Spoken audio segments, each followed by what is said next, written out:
Hi there friends, welcome back to the Foodie Informative, where our goal is to share and encourage the story of global food. This recipe for Korean corn dogs is so good. Korean corn dogs are definitely one of my favorite fried foods. So here's how you make them. Start out by cutting your hot dogs or sausage into thirds, as well as your cheese sticks or preferred cheese, whatever you would like to use.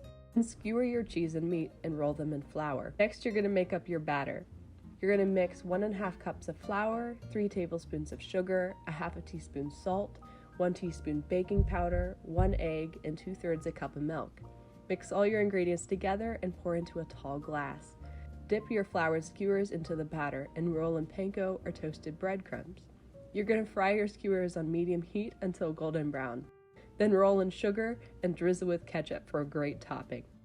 The full written recipe and measurements are in the description below. If you like this recipe video, please like and follow to see more foodie content.